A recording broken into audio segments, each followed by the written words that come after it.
My name is DrRic Seguil. And action. Hey, Jay had a... This is Kirk, man. Stress and definitely coping.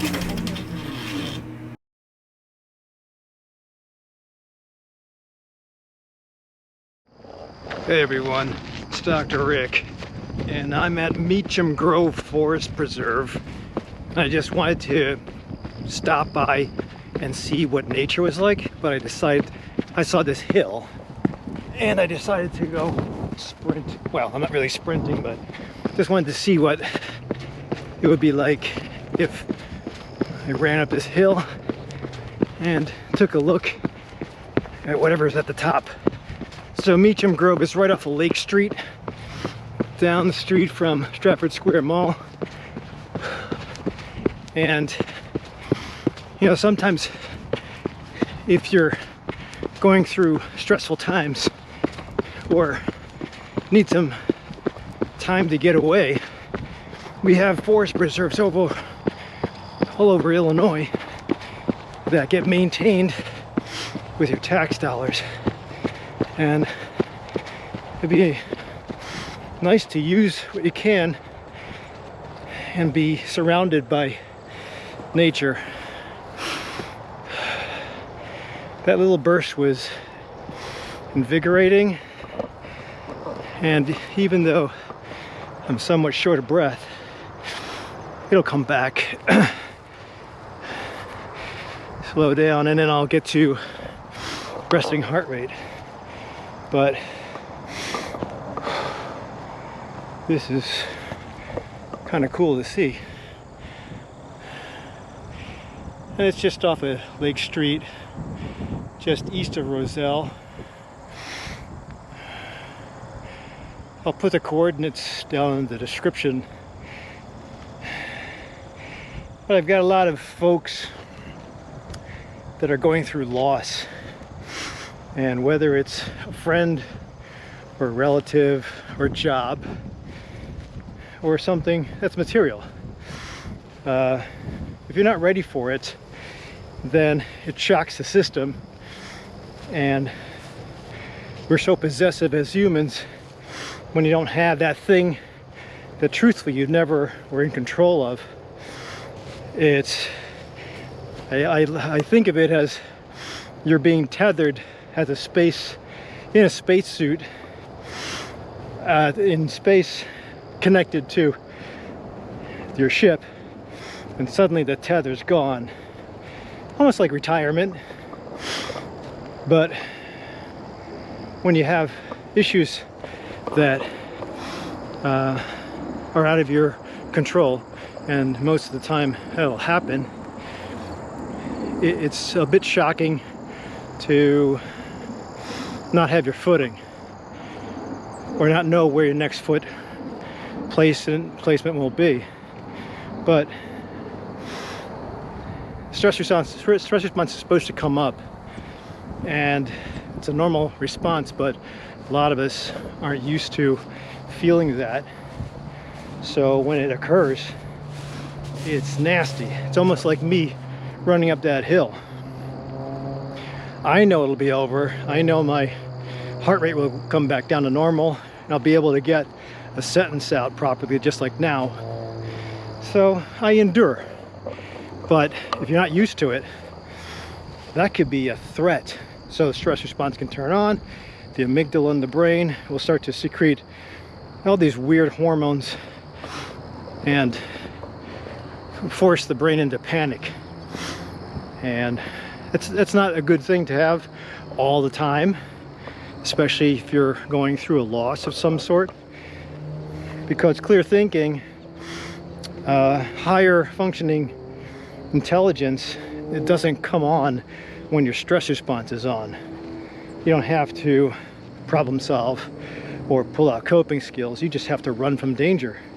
So it's good to have that stress response every once in a while, but not all the time. So if you don't have a really good practice of mindfulness or calm, where your parasympathetic response is allowed to exercise, and you're constantly in stress response, and don't tell me you're not in stress response, because all of us have it, whether it's I got to run to the bathroom, or there's traffic and I'm late for work, or I'm super hungry and I didn't bring my food today.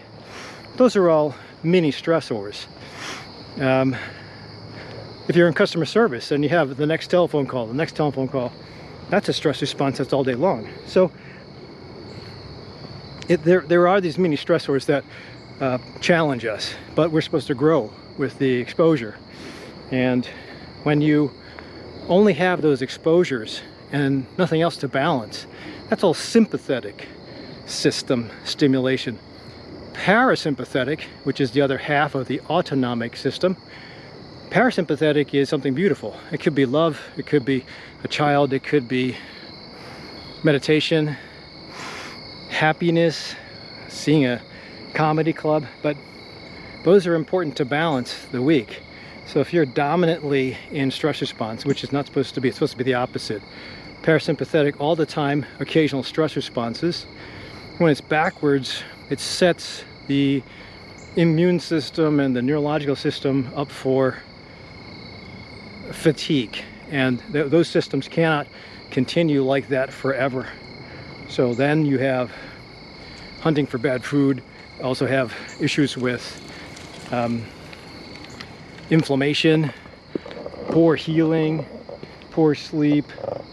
So if those of you have hot flashes, erectile dysfunction, difficulty with sleep, can't rest, can't think outside the box, difficult to get those coping skills going, then that might be a little bit too much stress response. And how do you negate that? Well, you find your routine. I call this nature surround all around. There's 3 techniques that I call on or suggest for my patients when trying to practice parasympathetic or try to negate stress response.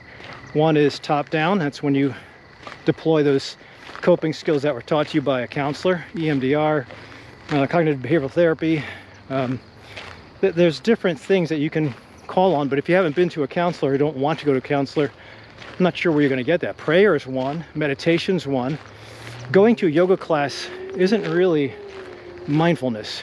And plus, you're only doing the mindfulness during the class. You're supposed to practice mindfulness 2 to 3 times a day.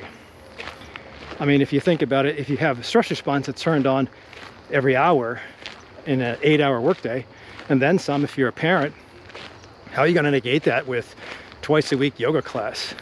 Even if you do yoga on your own for 20 minutes, that's still, well, that might be fair, because within yoga is breath. Within breath, you'll be able to control and bring down your heart rate. So there is good practice there, but if you're just depending on going to a class, not enough, sorry.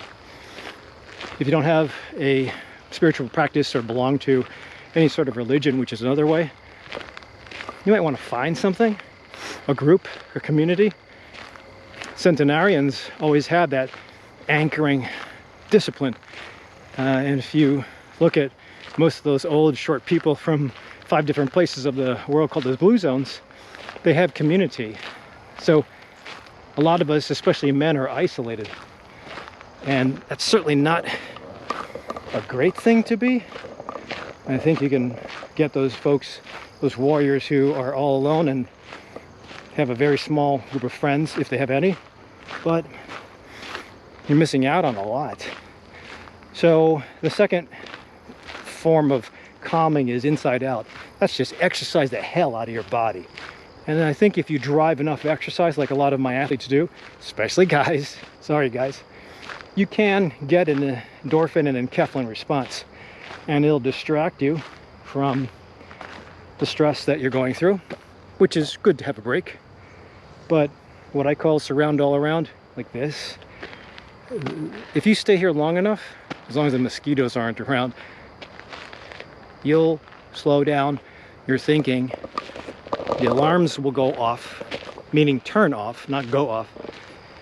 And then when that happens, you'll be allowed to creatively get that frontal brain to process and come up with other things. Maybe it's insight, maybe it's introspection, maybe those are the same things. Maybe it'll give you or help you figure out the answer to your question. But if you're trying to pull that out during that semi-stress response or during an 8-hour workday, I don't think you're going to do it justice. It's just a lot. If you're talking about hacking your way to optimizing healthcare or your health, I think this is one. Having a relaxation practice, or if you don't have one, just surround yourself in nature. Maybe that's why some of my guys go fishing all the time, because they do have solitude. They might not have a community, but you're surrounded by calm. You can hear crickets, birds. There's occasional planes flying to O'Hare, but aside from that, totally keeps you out of stress response. And again, when that happens, when the amygdala in the center of the brain, that little almond, the alarm system is not turned on, then the frontal brain will come in. Frontal brain will talk to the hippocampus, your memory area, bring back some cool memories, maybe of that loved one. But there's always a way to figure things out. And if you're not sure how to do that, then get some help. Either ask your doctor. You can see me. I'll put my link in the description below, virtually or in person in Hoffman Estates. But there's always a personalized approach to it, and sometimes you just have to have a coach show you the options. So if you're in Illinois, this is Meacham Grove Forest Preserve. It's right off of Lake Street. Really peaceful. So it's a loop that goes around the lake. That little mountain up there is a little bit of a challenge, but nothing spectacular. Don't depend on having that take care of your zone 5 exercise. But just get out, look at what you have. You know, I have an old technique where I just turn on Google Maps and then I zoom out and look for green and then zoom in. So if I can't find green in one area, then I scroll to the next town or area until I found something, until I find a green spot, zoom in, get a name for the green, and then I look it up on another link to see, what does this look like? What's the name of the forest preserve? What kind of trees that I have? What kind of paths that I have? So hopefully this gives you a couple of ideas. Please don't think that you're alone. Go get some help, and I'll see you at the next video.